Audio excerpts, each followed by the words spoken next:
ಮಲೆನಾಡಿನ ಮಳೆಗೆ ತುಂಗಭದ್ರಾ ನದಿ ಉಕ್ಕಿ ಹರಿತಾ ಇದೆ. ಇದರ ಪರಿಣಾಮವಾಗಿ ಡ್ಯಾಂನ ಕೆಳಭಾಗದಲ್ಲಿನ ಜನರಿಗೆ ಸಾಕಷ್ಟು ಸಂಕಷ್ಟ ಎದುರಾಗಿದೆ. ಹಾಗಾದರೆ ಸಂಕಷ್ಟದ ಸರಮಾಲೆ ಹೇಗೆ ಮುಂದುವರಿತಾ ಇದೆ ಅನ್ನೋ ಡೀಟೇಲ್ಸ್ ನೋಡ್ಕೊಂಡು ಬರೋಣ ಬನ್ನಿ. ಉಕ್ಕಿ ಹರಿತಾ ಇರುವ ತುಂಗಭದ್ರಾ ನದಿ ತಟದಲ್ಲಿರುವ ದೇವಾಲಯಗಳು ಮುಳುಗಡೆ, ಸ್ನಾನಘಟ್ಟಗಳು ಮುಳುಗಡೆ, ಆತಂಕದಲ್ಲಿ ಜನತೆ.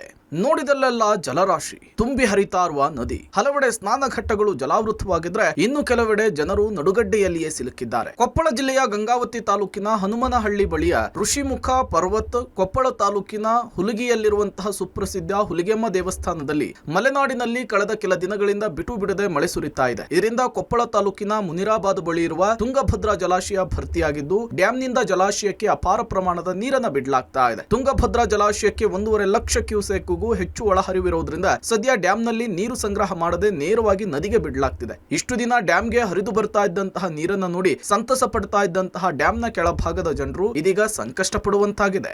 ಡ್ಯಾಂನಿಂದ ಸದ್ಯ 1.5 ಲಕ್ಷಕ್ಕೂ ಹೆಚ್ಚು ನೀರು ಬಿಡ್ತಾ ಇರುವುದರಿಂದ ಅನೇಕ ಕಡೆ ಪ್ರವಾಹದ ಪರಿಸ್ಥಿತಿ ನಿರ್ಮಾಣವಾಗಿದೆ. ಕೊಪ್ಪಳ ತಾಲೂಕಿನ ಹುಲಿಗಿಯಲ್ಲಿರುವ ಸುಪ್ರಸಿದ್ಧ ಹುಲಿಗೆಮ್ಮ ದೇವಸ್ಥಾನದ ಸ್ನಾನಘಟ್ಟ ಸಂಪೂರ್ಣವಾಗಿ ಮುಳುಗಡೆಯಾಗಿದೆ. ಮತ್ತೊಂದು ಕಡೆ ನದಿ ದಡದಲ್ಲಿರುವ ಕೇಶಮುಂಡನ ಮಾಡುವ ಕೋಣೆ ಕೂಡ ಜಲಾವೃತವಾಗಿದೆ. ಇನ್ನು ನೀರಿನ ಪ್ರಮಾಣ ಹೆಚ್ಚಾದ್ರೆ ಅನೇಕ ಅಂಗಡಿಗಳು ಕೂಡ ಸಂಪೂರ್ಣವಾಗಿ ಜಲಾವೃತಗೊಳ್ಳುವ ಆತಂಕ ಎದುರಾಗಿದೆ.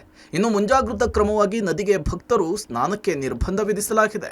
ಗಂಗಾವತಿ ತಾಲೂಕಿನಲ್ಲಿ ತುಂಗಭದ್ರಾ ನದಿ ಹರಿಯುವ ಪಾತ್ರದಲ್ಲಿ ಅನೇಕ ನಡುಗಡ್ಡೆಗಳಿವೆ, ಅನೇಕ ಐತಿಹಾಸಿಕ ಸ್ಥಳಗಳಿವೆ. ಐತಿಹಾಸಿಕ ಸ್ಥಳಗಳು ಜಲಾವೃತಗೊಂಡ್ರೆ ನಡುಗಡ್ಡೆಯಲ್ಲಿರುವಂತಹ ಜನರಿಗೆ ಇದೀಗ ಸಂಕಷ್ಟ ಆರಂಭವಾಗಿದೆ. ಗಂಗಾವತಿ ತಾಲೂಕಿನ ಹನುಮನಹಳ್ಳಿ ಬಳಿ ಇರುವ ಐತಿಹಾಸಿಕ ಪರ್ವತದಲ್ಲಿ ಹರಿದಾಸ್ ಬಾಬಾ, ಆನಂದಗಿರಿ ಬಾಬಾ ಸೇರಿ 4 ವಾಸವಾಗಿದ್ದಾರೆ. ಪರ್ವತದಲ್ಲಿರುವ ರಾಮ, ಸೀತೆ, ಆಂಜನೇಯ ದೇವರ ದೇವಸ್ಥಾನಗಳಿಗೆ ಪೂಜೆ ಸಲ್ಲಿಸುವ ಇವರೆಲ್ಲ ಪರ್ವತದಲ್ಲಿಯೇ ವಾಸವಿದ್ದಾರೆ. ಆದ್ರೆ ಇದೀಗ ಇಡೀ ಪರ್ವತವನ್ನ ತುಂಗಭದ್ರಾ ನದಿ ನೀರು ಆವರಿಸಿಕೊಂಡಿದೆ. ಹೀಗಾಗಿ ನಡುಗಡ್ಡೆಯಲ್ಲಿರುವ 4 ಆತಂಕ ಆರಂಭವಾಗಿದೆ. ನೀರಿನ ಪ್ರಮಾಣ ಇನ್ನೂ ಹೆಚ್ಚಾದ್ರೆ ಋಷಿಮುಖ ಪರ್ವತಕ್ಕೆ ನೀರು ನುಗ್ಗುವ ಆತಂಕ ಎದುರಾಗಿದೆ. ಮಲೆನಾಡಿನಲ್ಲಿ ಮಳೆ ಮುಂದುವರೆದ್ರೆ ಡ್ಯಾಂಗೆ ಅಪಾರ ಪ್ರಮಾಣದ ನೀರು ಹರಿದು ಬರ್ತಿದೆ. ಇದರಿಂದ ಡ್ಯಾಂನ ಕೆಳಭಾಗದಲ್ಲಿರುವ ಜನರಿಗೆ ಆತಂಕ ಹೆಚ್ಚಾಗ್ತಿದೆ. ಈ ಹಿನ್ನೆಲೆಯಲ್ಲಿ ಜಿಲ್ಲಾಡಳಿತ ನಡುಗಡ್ಡೆಯಲ್ಲಿರೋರನ್ನ ಸುರಕ್ಷಿತ ಸ್ಥಳಕ್ಕೆ ಶಿಫ್ಟ್ ಮಾಡುವುದು ಸೇರಿದಂತೆ ಅನೇಕ ಮುಂಜಾಗೃತಾ ಕ್ರಮಗಳನ್ನು ಕೈಗೊಳ್ಳಬೇಕಿದೆ.